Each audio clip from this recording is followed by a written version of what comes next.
And so yeah, we drove the rest of the way, and it's a beautiful place as well. Um,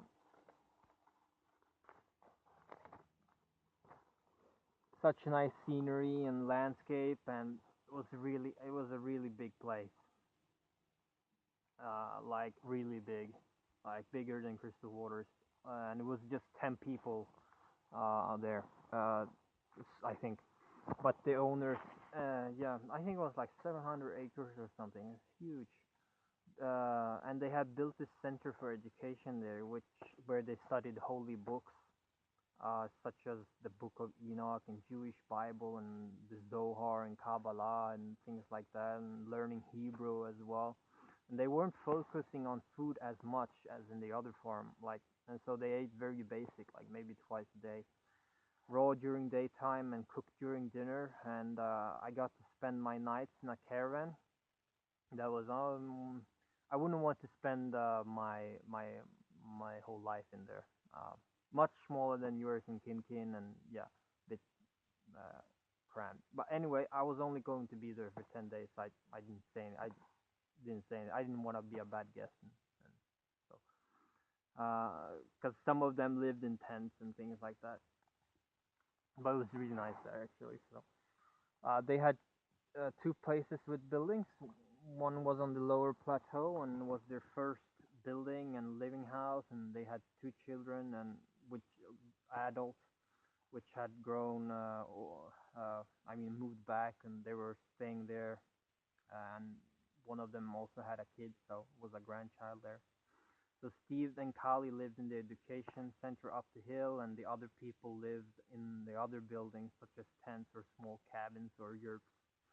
And I remember the first time I got there, it was actually getting dark. I think actually might already had become dark by the way. Uh, and they had a session called the Living Kabbalah, and I think it was like session 17 out of 24 or something. And I asked if I could join, and Sheila and the others said yeah. And in this session, we watched a TED talk, and also listened to an audio tape that went through today's session.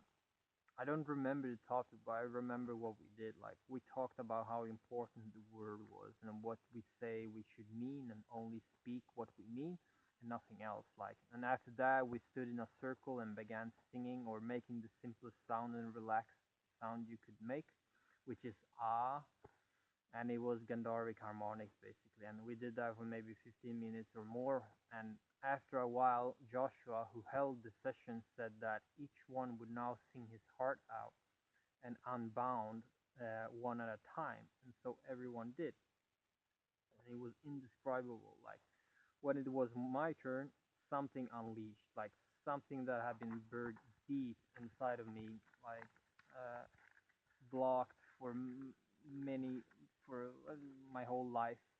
Like, I could that came out, like I could literally feel it. It left me, and I exploded in such like ferocious, full, loud voice that I could not believe it. Like, I could not believe that I could do this. Like, really, it was so weird. I had like this